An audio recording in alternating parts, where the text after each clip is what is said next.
बिस्मिल्लाहिर्रहमानिर्रहीम। नाजरीन, कुदरत का एक निज़ाम है कि हर अरूज को ज़वाल है और आजकल बाबर आज़म जो हैं जिस ज़वाल का शिकार हुए हैं उसकी चंद वजूहात हैं जो कि आज इस वीडियो में मैं आपको बताऊंगा। और लास्ट जो 4 टूर्नामेंट्स बाबर आज़म ने खेले हैं, वाइट बॉल टूर्नामेंट्स, उसमें बाबर आज़म की कामयाबी कितनी रही और किन किन मैचेस में उसने कितना परफॉर्म किया और कितने मैचेस में वो 50 प्लस रन कर सके, सिर्फ वो आज की इस वीडियो में मैं तफसीली तौर पर आपको बताऊंगा। कौन से ऐसे महरक़ात हैं जो बाबर आज़म की नाकामी की वजह बने हैं।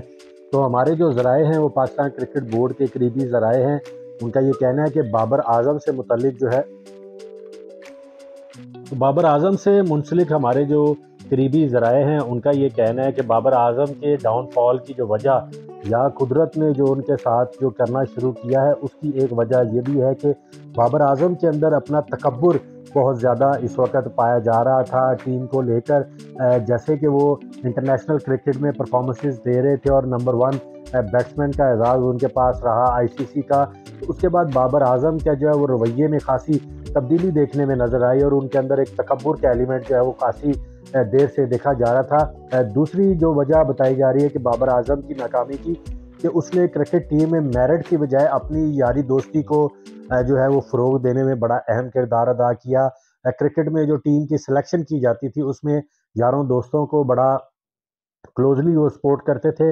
इस वक्त पाकिस्तान क्रिकेट टीम में जो मौजूदा टीम जो इंडिया में बुरी तरह शिकस्त का सामना करके आई है, उस क्रिकेट टीम में भी बाबर आज़म के खिलाड़ी, जो चंद खिलाड़ी हैं वो बड़े करीबी दोस्त हैं, उन्हीं को वो खिलाने की कोशिश करते रहे हर मैच में, जिसकी का खमियाजा पाकिस्तान को भुगतना पड़ा। लेकिन बाबर आज़म जो है वो उनका जो अरूज था अब वो जवाल की तरफ जा रहा है और उसको मैं इन आर्गूमेंट्स के साथ आपके सामने पेश करूंगा कि बाबर आज़म ने लास्ट 4 जो टूर्नामेंट्स खेले हैं वाइट बॉल क्रिकेट के, उन टूर्नामेंट्स में बाबर आज़म की जो परफॉर्मेंस इंतहाई नाकिस रही है।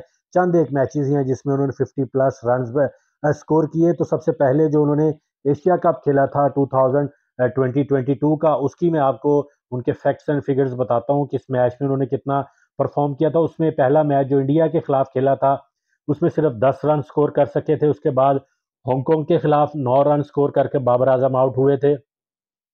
अगेन इंडिया के खिलाफ जो मैच हुआ था पाकिस्तान का, उसमें सिर्फ 14 रन स्कोर किए थे उन्होंने एशिया कप 2022 में।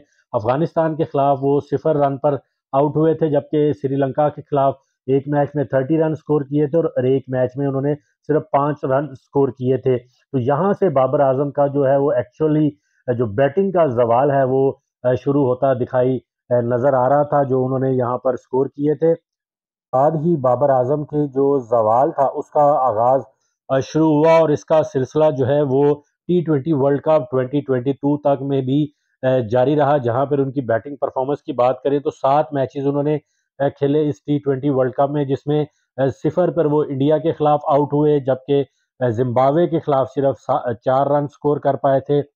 4 स्कोर ही उन्होंने नीदरलैंड के खिलाफ किया था। 25 रन जो है वो बांग्लादेश के खिलाफ किए और 53 रन जो है वो न्यूजीलैंड के खिलाफ बनाए। और लास्ट मैच जो इंग्लैंड के खिलाफ खेला था पाकिस्तान में, उसने बाबर आजम जो है वो सिर्फ 32 रन स्कोर जो है वो कर पाए थे।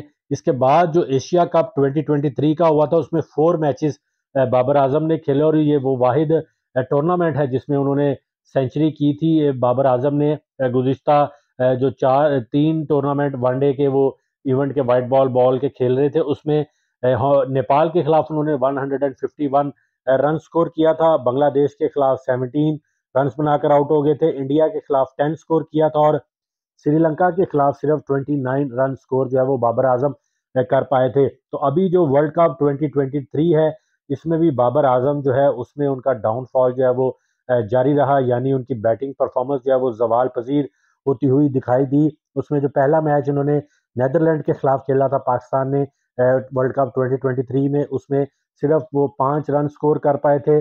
10 रन स्कोर किए उन्होंने श्रीलंका के खिलाफ। इसके बाद इंडिया के खिलाफ खेलते हुए उन्होंने 50 रन स्कोर किए थे, लेकिन पाकिस्तान मैच फिर भी नहीं जीत पाया था। ऑस्ट्रेलिया के खिलाफ 18 रन स्कोर किए थे बाबर आजम ने। अफगानिस्तान के खिलाफ जो 74 रन की इनिंग्स बाबर आजम ने खेली थी, लेकिन ये भी मैच बदकिस्मती से पाकिस्तान को इसमें शिकस्त का सामना करना पड़ा। तो मैच विनिंग इनिंग्स अभी तक बाबर आजम की इस टूर्नामेंट में 2023 में हमने कोई भी नहीं देखी थी। उसके बाद 50 रन स्कोर जो इन्होंने साउथ अफ्रीका के खिलाफ किए, उसमें भी पाकिस्तान को शिकस्त का सामना करना पड़ा।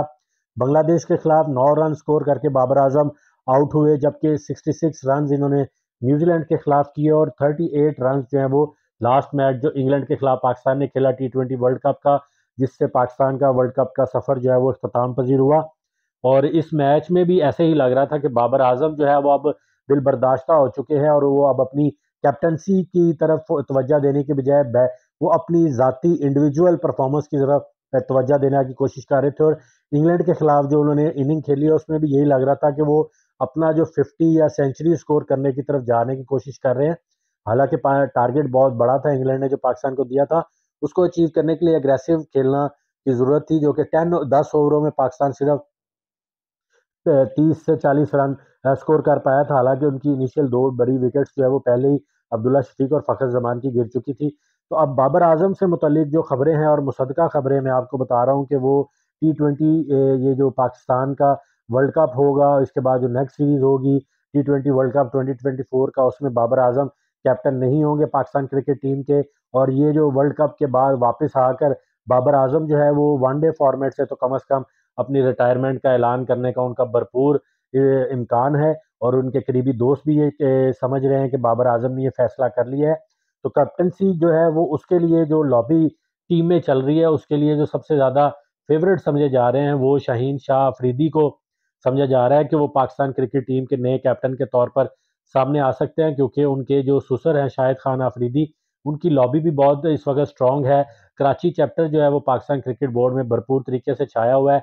ज़का अशरफ जो है आपको पता है कि वो आसिफ अली जरदारी के भी करीबी हैं और इससे पहले भी वो बोर्ड के चेयरमैन रहे हैं। तो तमाम लोगों को बेहतर अंदाज में पता है कि ज़का अशरफ के पास कैपेबिलिटी किस हद तक है क्रिकेट बोर्ड के अफेयर्स को चलाने के लिए। तो अब वो इस बुरी तरीन शिकस्त के बाद बोर्ड भी ये चाहेगा कि बाबर आजम मजीद कैप्टनसी को कंटिन्यू ना करे और वो आज खुद ही अपनी कैप्टनसी से इस्तीफा दे और अपनी क्रिकेट पर तवज्जो दे, अपनी बैटिंग पर तवज्जो दें। लेकिन मेरा ये ख्याल है कि बाबर आजम को अब सीखना होगा कि अपने अंदर हम्बलनेस लेके आनी होगी। यकीनन अल्लाह ताला ने उनको बहुत इज्जत दी, लेकिन इज्जत देने के बाद अगर उसको संभाला ना जाए तो फिर जो हाल अब बाबर आजम का हो रहा है, ऐसा ही लोगों को देखना पड़ता है और फेस करना पड़ता है। तो उम्मीद करते हैं कि बाबर आजम अब इस वर्ल्ड कप के बाद जो आगे पाकिस्तान की सीरीज आ रही हैं, इसके अलावा PSL आ रहा है और इसके बाद T20 वर्ल्ड कप है, उसके लिए अपनी बैटिंग पर फोकस करेंगे कि ना कि वो ऐसी चीज़ों पर फोकस करेंगे जिसकी वजह से उनकी क्रिकेट जो है वो मुतासिर हो रही है।